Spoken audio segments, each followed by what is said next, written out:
Hello guys, and welcome to episode 2 of my Total War Warhammer playthrough, playing as the Wood Elves. And today we're going to be continuing with our siege of Castle Carcassonne. And after we take that, we will gain access to 2 additional amber, which will allow us to upgrade the Oak of Ages. And yeah, that's basically what I'm planning for at the moment. I want to upgrade the Oak of Ages so we can sort out our public order problems as soon as possible. I can also then upgrade the glade here. I might just do that straight away at the moment, because that's going to use up 1 amber and we'll get 2 from Castle Carcassonne, which means we can still upgrade the Oak of Ages, which was the only reason that I wasn't going to do that upgrade to begin with, which is because I didn't think I had enough amber. So we'll do that. I'm going to end the turn here since we don't really have much else to do.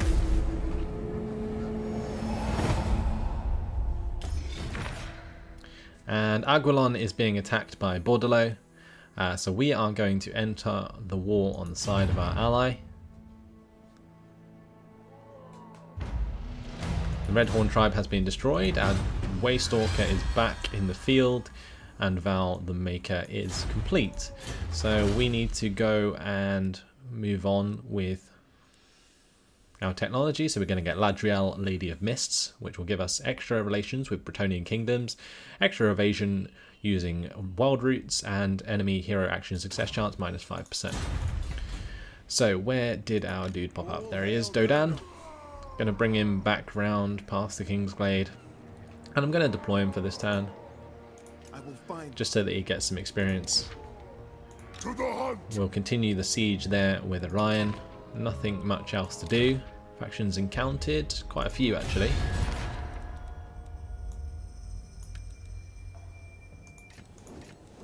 You have been granted. Let's see if we can get defensive alliances now. No, we can't.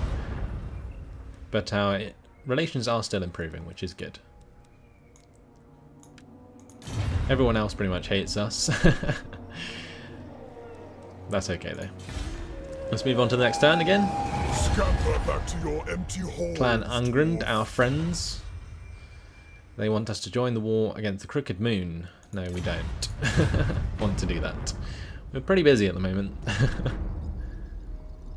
So it looks like Bordello, they're going to be trying to attack Durthu. Durthu is going to run away from that.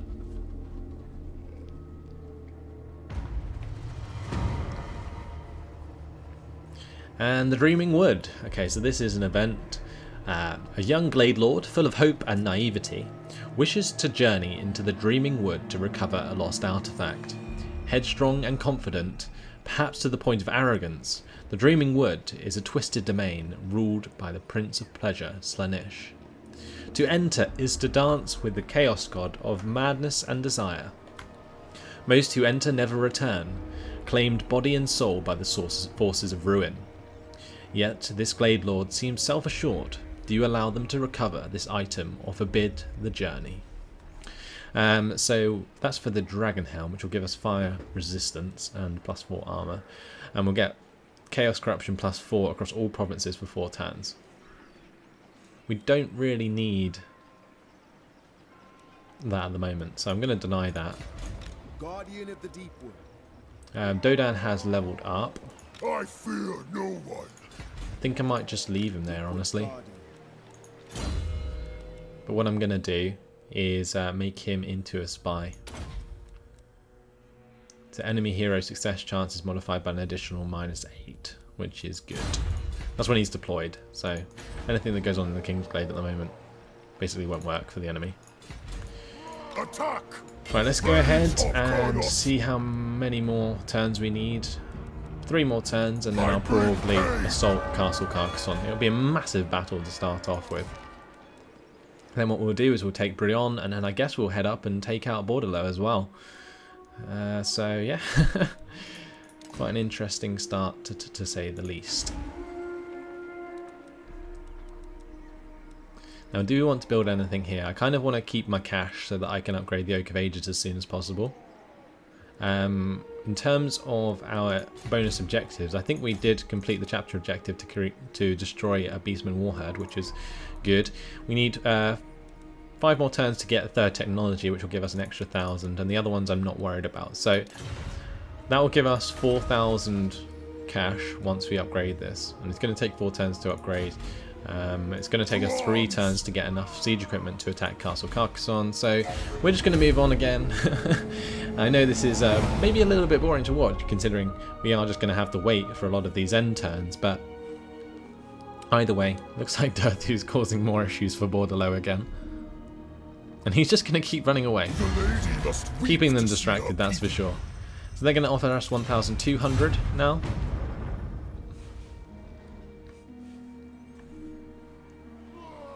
Asray, to battle! So we need 2 more turns there, and then we can make that work. Okay, Dodan, still deployed, that's fine. Ideally, what I want to do is put him in the army, in Orion's army, but I don't want to disband any of these units. So we're just going to move on again to the next turn. Clan Angrand, it seems they've done pretty well against the Crooked Moon mutinous Gits. We don't actually know where they are. Maybe it's those guys? No. I just don't want them to, like... I don't want it to ruin what I'm doing over here with the Bretonnians, so I'm going to decline that for now. Basically, we start with a military alliance with those dwarves, and I think they're just going to keep asking us to help them out. Speak your honeyed word. Now, Widriath want military access, that's fine, that's going to improve our relationships even more. So, ideally, what I want to do is get a defensive alliance. Welcome to the halls of Athelloren. With these guys. Okay, I still can't. Still improving our relations, though, so that's good. To arms! Okay, we need 1 more turn in order to assault there.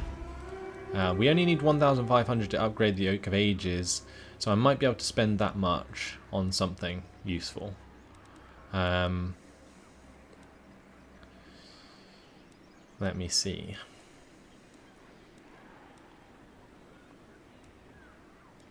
So I'm tempted to get the Muster Stone so we can maybe upgrade to get Wild Riders soon, but it seems like a waste of cash for now. I just need to hold on to that cash as much as possible. I fear no one. So yeah, we'll wait 1 more turn, then we'll do the siege of Castle Carcassonne. They're going to ask me again to join the war against... Oh, this time the Greenskins. Okay, we're not going to do that because that's the orcs, and I don't particularly want orcs heading in my direction.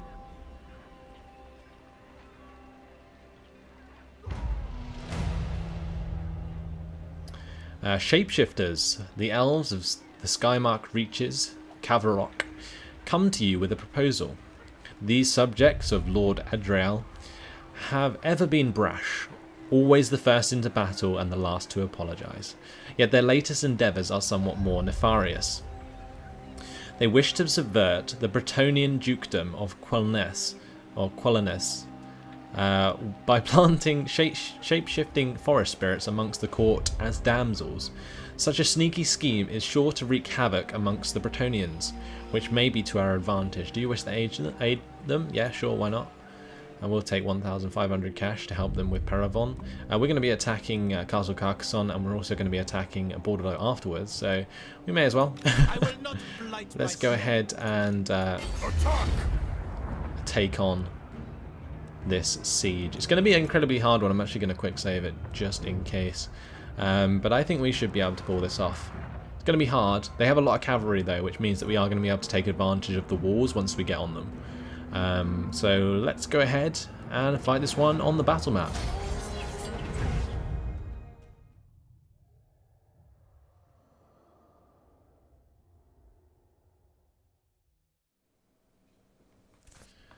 And welcome guys to the siege of Castle Carcassonne. So we have all our Eternal Guard ready to go. We want to keep the towers in the right positions, ideally. Yes. Armed and ready. Yes. Orders. Aye. Ever ready. There we go. Yes. Because we're going to fit 1 on the left side of the gate, then we want the battering ram to head there. We want all of my Glade Guard and these bowmen. These bowmen can actually start in range of the walls, which is so good. We'll keep Orion back as well. Okay, so my Wild Riders can stay out of range of the walls. I'm going to start the battle. We're going to send these guys to start taking the walls for ourselves. And what we're going to do is run forwards the Glade Guard. And basically get into range to do as much damage as possible. We're going to move forwards these two so that they can get in range and fire upon the enemy peasant bowmen. I might also get my Hawk Riders to get into range as well, and we need to make sure that my Eternal Guard are moving forwards. I'm kind of thinking about getting Orion to move up as well. At the moment though, you can see the arrows coming in from the Glade Guard and really doing a lot of damage to the enemy peasant bowmen on the walls.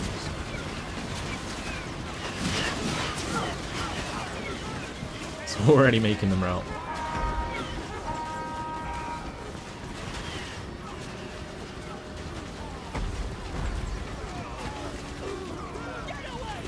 Look at them just get wrecked by the missile fire of my elves. So now I kind of want to just do as much damage to these spear units as possible. I'm not even targeting these Glade Guard, they're just doing exactly what I want them to anyway, which is great.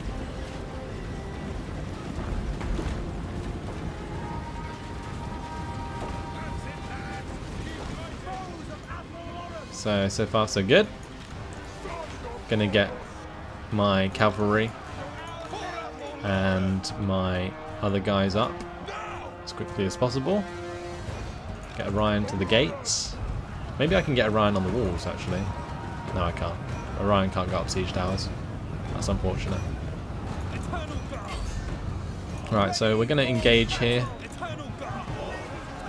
with units so that their enemy bowmen don't just ruin us. We're going to attack these spearmen at arms. Now I want to get up onto the walls with my own bowmen as soon as possible, so I might tell these guys to stop battering down the walls. Ah, never mind. My Glade Guard are going to run, and they can fire on the move, which is another fantastic feature of the Elven Bowmen. And we're going to get these guys all up onto the walls so that they can start firing down upon the enemies. And what I want to do as well is maybe get my Glade Guard off the wall so they can start attacking the Knights of the Realm.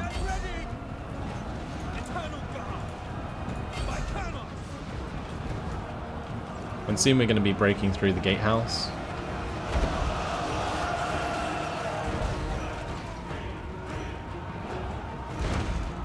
And then once we've done that, I can get basically Orion to move through. Going to get my Hawk Riders to come over. You can see their peasant bowmen are getting slaughtered on the walls still. These Hawk Riders can start firing down into the men-at-arms and mounted yeomen. Although I don't want these peasant bowmen to shoot down my Hawk Riders. Soon we're going to have our bowmen on the walls. And when we do, we can really start to take advantage of that. My Wild Riders can now break through. So I'm going to do so. We're going to charge down the halberds, even though it's probably not the best idea. But here we are. Glade Guard are taking the walls. I need to make sure that the Eternal Guard come down off the walls.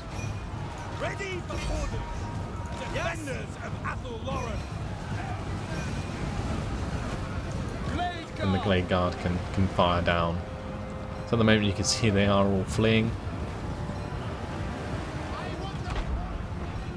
That's exactly what I wanted. I'm going to get my Wild Riders to charge down these bowmen.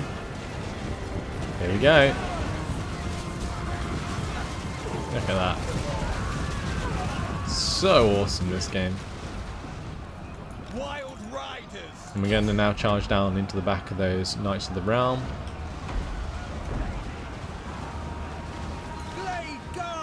But these Glade Guard will hopefully fire down onto these mounted yeoman archers.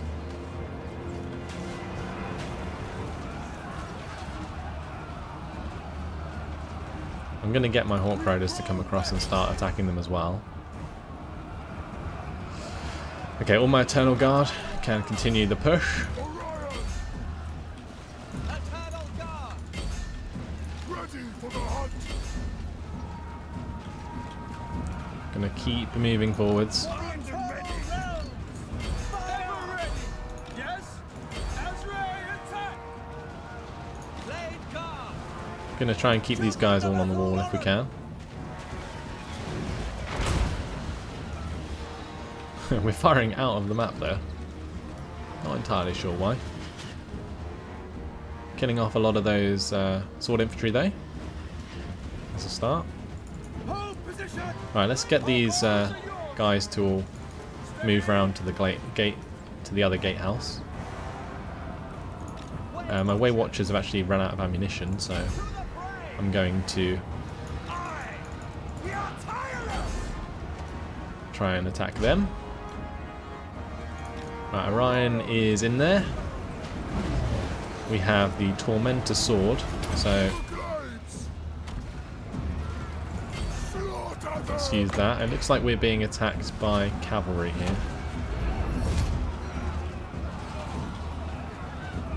I need to make sure that Orion gets some help. Because he's kind of stuck at the moment, fighting these guys. Ready for orders! For Ariel!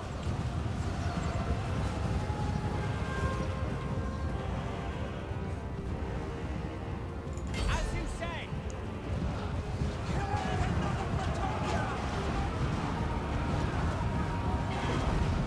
Killing in the woods. So what I want to do is use this on their trebuchets so that it kills a lot of them and does a lot of damage.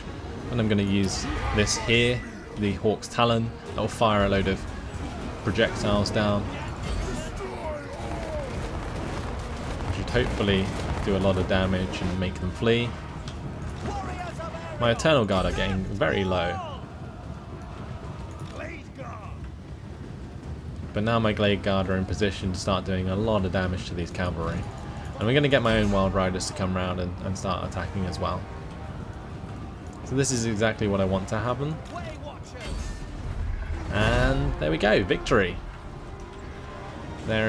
All their cavalry is just running away, all the way up to their massive fortress. But that is job done. We've taken the outer walls, and although we don't fight over this epically massive city, we've taken it. It's funny because they modelled all of that, but you only fight over this small section of it. It's a bit sad, but there we go. Decisive victory. We're going to end the battle there. We lost 381 men. They lost, well, nearly 1,000.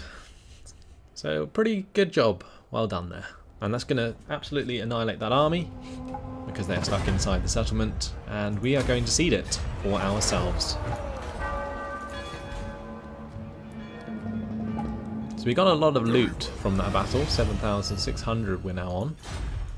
We picked up a new weapon. So we have the Tormentor Sword. Do we have anything else that we can equip? No, we can't. Okay, so this guy, Orion, can level up. We're going to get the Assyrian's Command, which will give us missile damage bonus worldwide. The forest calls. I'm going to build a Waystone in Castle Carcassonne, and that's because the Waystone, you'll see that here we have 5 choices. You normally only have 4 unless there's like a special resource in the province. So here we can get Cinnabar Mining Pit, which will give us dyes, which will increase our trading profits. But for now we want the Waystone, so we get the extra casualty replenishment rate and an extra garrison, just in case anyone attacks it. And that's only going to cost us 100. All of these buildings only cost 100. And with every settlement that we get as the Wood Elves, basically we only have 2 buildings. We have the Lookout, which provides public order, income, and reduction in vampiric and chaos corruption. And then we have the whatever else we choose. So the Waystone, one that gives us extra experience, one that gives us, Protector of the forest. I think, extra public order or something like that. So we got the extra experience plus 5 per turn, extra growth and income faction-wide, local recruitment cost minus 30, or yeah, the Waystones. Waystalker. So that'll do. Right, what we're going to do is bring Dodan now out towards Brion. I'm going to use him to sort of scout for me. We can upgrade the Oak of Ages, so we're going to do that. And now I can start actually spending cash on upgrading my Kingsglade. So what I want to do, I want to be able to unlock Kurnos the Hunter after I've done Hoth Lord of Wisdom. I'm tempted to get Luke the Trickster as well. So let's see, what should we do? Might be worth getting Roots of Garan so we can actually recruit a Spellsinger. Yeah, I might do that. And then we might get Muster Stone as well.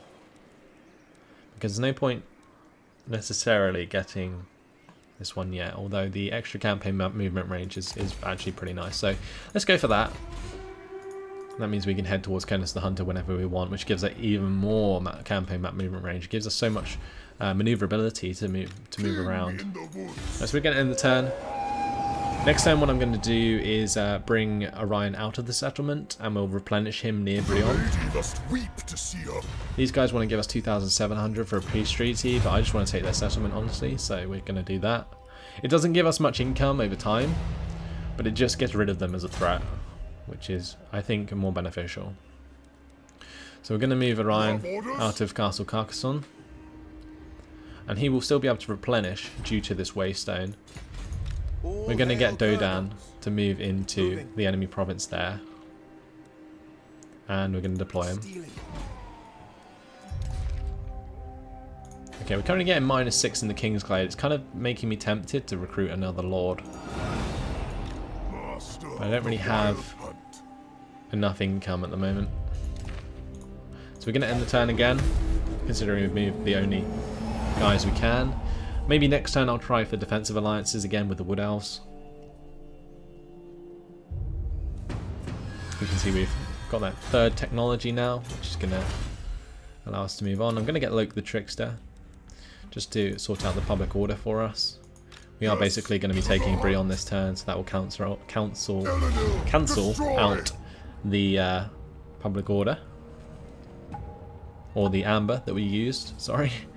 Let's auto-resolve this, considering we don't need to fight it. It's going to give us some loot, and we are going to cede that province. Right, so we've destroyed that faction. What I'm going to do now is we'll go for Growth of the Forest to get even more casualty replenishment. And next turn we'll head towards Aquitaine and take on Bordello. So I'm going to get Dodan to head in that direction. They do have a lord there that we might be able to assassinate, so I'm going to try and do that. Success! Okay, we managed to kill him. They probably just wounded him. But we're going to now go for the assassin trait for Dodan. That's going to help level him up. Okay, we're going to get extra public order next turn. And I think I might actually recruit a new lord, maybe. So Deatok or Deluric. So this is the woman with -3 enemy hero action success chance, or we can get this guy which is humble plus 15% aura size. So this guy would be good for like a leadership purpose. Total army upkeep is estimated to increase by 351. So that'll give us 50 income. I guess we don't need to do it yet. Next turn we'll get +3 public order per turn, which will slow down the rate at which this public order is deteriorating. Then once the Oak of Ages is complete, it will only be -1 per turn. So we don't have to rush to sort that out just yet. Ready to serve. Okay. Let's move on to the next turn again. Just going to make the most of this. To see our people. They want peace treaty, we are not going to give it to them. He's going to put his army in Aquitaine. That's actually a really bad idea for them. But we do have Luke the Trickster now. We're going to move on to Hoth, Lord of Wisdom. And actually I'll recruit my Lord after I've got this technology, because it gives us extra +2 hero recruit rank, which will allow me to immediately put the new leader into the Elder Speaker office and because it requires rank 3 generals, and that's what we'll be recruiting him as. So we'll wait until that technology is finished, and then we'll recruit another one for the King's Glade. Hopefully the -3 is just enough for now in order to sort that out. 1 turn until the Oak of Ages upgrades anyway, so it'll go down to -1, and then we'll have plenty of turns to sort that out. So Orion, The hunter. I'm just going to deploy Dodan for now, Sabotage. and then next turn I'll try and assassinate Alberic before we engage him. So let's jump into our diplomacy. I will not believe a word you I say. really would like a defensive alliance with these guys, so I'm going to try again. To the halls of Athelloren. Nah, both of them are going to deny that request. Alright, we'll leave that be then. And I will end the turn.